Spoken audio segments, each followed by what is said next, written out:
السلام علیکم دوستو، ادب ڈائری میں خوش آمدید۔ آج ہم روس کے عظیم انقلابی لیڈر اور سوویت یونین بنانے والے عظیم رہنما ولادیمیر لینن پر بات کرنے والے ہیں۔ لینن روس کی پہلی کمیونسٹ حکومت کے پہلے سربراہ تھے۔ وہ ایک لاجواب مقرر اور پولیٹیکل سائنٹسٹ بھی تھے۔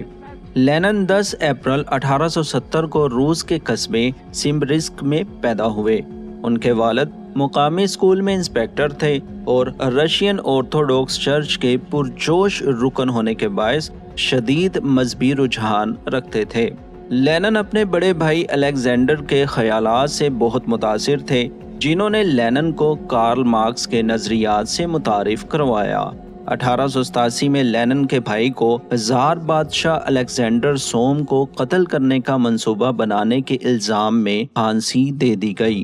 لینن کو اس کا بہت صدمہ ہوا۔ پھر قانون کی تعلیم حاصل کرنے کے لیے لینن نے کازان یونیورسٹی میں داخلہ لے لیا۔ یونیورسٹی میں تعلیم کے دوران لینن کو سیاسی سرگرمیوں میں حصہ لینے پر گرفتار کر لیا گیا اور بعد میں ان کو یونی سے نکال بھی دیا گیا۔ لینن کو ایکسٹرنل اسٹوڈنٹ کے طور پر سینٹ پیٹرز برگ میں جا کر تعلیم حاصل کرنا پڑی۔ 1891 میں قانون کا امتحان پاس کرنے کے بعد لینن نے سمارا میں وکالت شروع کر دی۔ 1893 میں لینن سینٹ پیٹر برگ سے واپس آئے۔ لینن نے اپنی سیاسی سرگرمیاں جاری رکھیں۔ 1895 میں وہ لبریشن آف لیبر گروپ کے لیڈروں سے ملاقات کرنے کے لیے سوئٹزرلینڈ گئے۔ روس واپس آنے پر انہوں نے اپنے دوستوں کے ساتھ مل کر ایک تنظیم قائم کی جسے union of struggle for the emancipation of working class کا نام دیا گیا۔ 1896 میں لینن کو گرفتار کر لیا گیا اور سزا کے طور پر سربیا بھیج دیا گیا۔ لینن کی قریبی دوست کروپسکایا بھی وہاں پر پہنچ گئی اور انہوں نے 1898 میں آپس میں شادی کر لی۔ جلاوطنی کے دوران کئی اہم کتابیں اور مضمون لکھے۔ اس کے علاوہ دونوں میاں بیوی نے مل کر کئی انگریزی کتابوں کے روسی زبان میں ترجمے کیے۔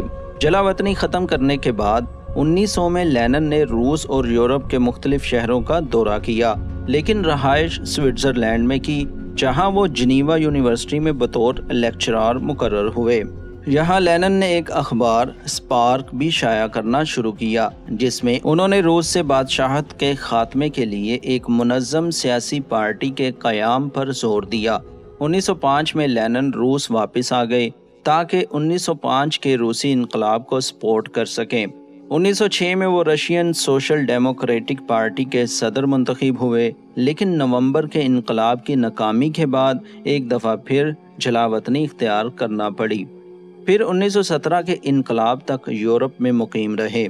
جلاوطنی کے زمانے میں انہوں نے سوشلسٹ سرگرمیوں میں بھرپور شرکت کی۔ 1914 میں پہلی جنگ عظیم کا آغاز ہوا۔ جنگ کے دوران لینن نے اپنی تمام صلاحیتیں اس مہم میں صرف کر دی کہ حکومتی سطح پر لڑی جانے والی جنگ کو سیول وار میں تبدیل کر دیا جائے۔ لینن کا خیال تھا کہ سیول وار کے ذریعے روس پر شہنشاہیت کے اثر و رسوخ کو ختم کرنے میں مدد ملے گی۔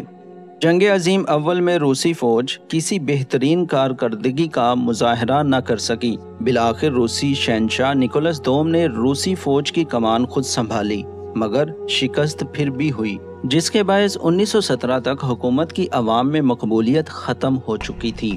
جنگ میں 1917 تک فوج کے 13 لاکھ جوان ہلاک ہو چکے تھے، جس میں سے 42,000 زخمی اور 24,000 دشمن کے ہاتھوں قید میں تھے۔ فوج کی اس بدترین شکست کا ذمہ دار شہنشاہ کو ٹھہرایا گیا۔ اس جنگ میں روس کی معیشت بھی تباہ ہو گئی تھی۔ اشیاء خورد و نوش کی قیمتیں آسمان پر پہنچ گئی۔ عوام کی بے چینی اتنی بڑی کہ 11 فروری 1917 کو عوام حکومت کے خلاف سڑکوں پر نکل آئی۔ 26 فروری 1917 کو نکولس دوم شہنشاہ نے پارلیمنٹ کو توڑنے کے احکامات جاری کر دیے، مگر پارلیمنٹ ممبران نے ان احکامات کو ماننے سے انکار کر دیا اور اپنی سرگرمیاں جاری رکھیں۔ 28 فروری کو شہنشاہ نکولس دوم کو اقتدار سے الگ کرنے کا مطالبہ کیا گیا، مگر یہ مطالبہ تسلیم نہیں کیا گیا۔ 1 مارچ 1917 کو شہنشاہ نے اقتدار سے الگ ہونے کا اعلان کرتے ہوئے ملک کا نظم و نسق ایک عبوری حکومت کے سپرد کر دیا۔ جرمن وزارت خارجہ کا خیال تھا کہ لینن کی روس میں موجودگی جنگ کے اختتام میں مدد دے گی، اس لیے انہوں نے 17 مارچ 1917 کو لینن اور دوسرے بلشویک لیڈروں کی وطن واپسی کے لیے خصوصی ٹرین کی صلاحیت فراہم کر دی۔ 3 اپریل 1917 کو لینن کی ٹرین فن لینڈ اسٹیشن پر پہنچی، جہاں ان کا شاندار استقبال کیا گیا۔ اکتوبر 1917 میں بلشویک پارٹی نے لینن کی قیادت میں عوام کی بھرپور حمایت میں روسی اقتدار پر قبضہ کر لیا۔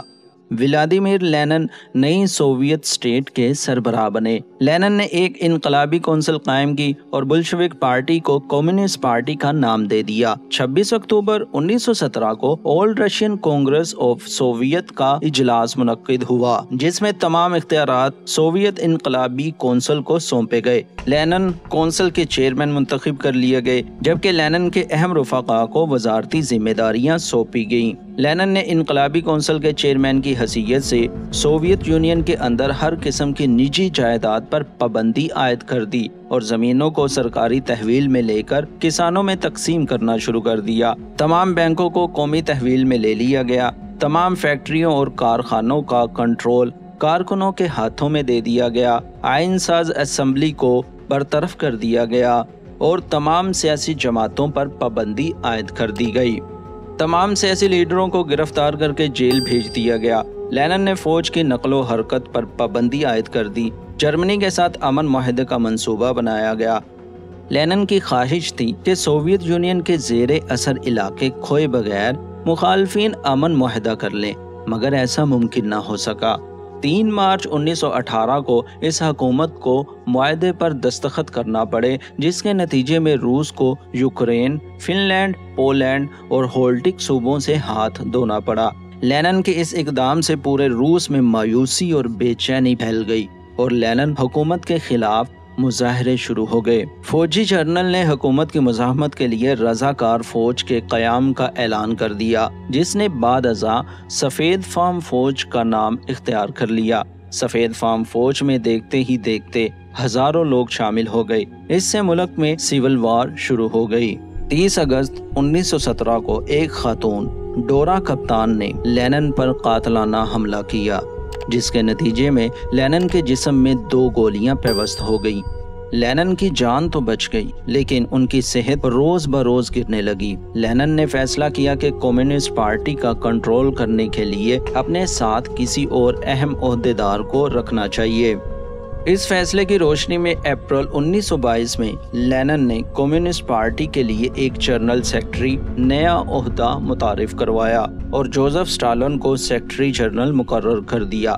کمیونسٹ پارٹی میں کسی بھی لیڈر نے اسٹالن کی سیکرٹری جنرل نامزدگی کی مخالفت نہیں کی۔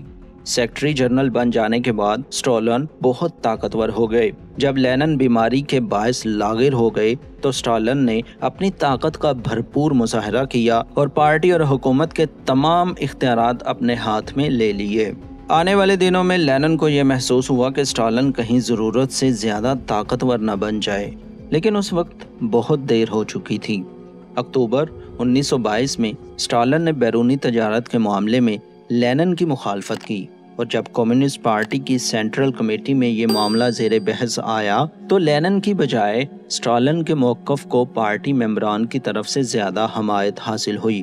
لینن کی خواہش کے برعکس لینن کی بے بسی میں روز بروز اضافہ ہوتا گیا۔ اپنی وفات سے 10 ماہ قبل اس کو دل کا دورہ پڑا، جس نے اس کو عملاً مفلوج کر دیا۔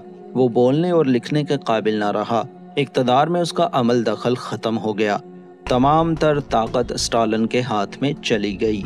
بالآخر 21 جنوری 1924 کو 53 برس کی عمر میں لینن انتقال کر گئے۔ 9 لاکھ افراد نے ان کا آخری دیدار کیا، جن میں غیر ملکی اہم ترین شخصیات بھی شامل تھے۔ لینن ایک بہترین مقرر اور لکھاری تھے۔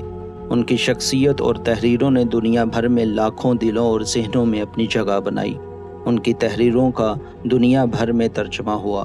ان کی وفات کے بعد ان کی جدوجہد اور کامیابی پر بہت ساری فلمیں بنائی گئی۔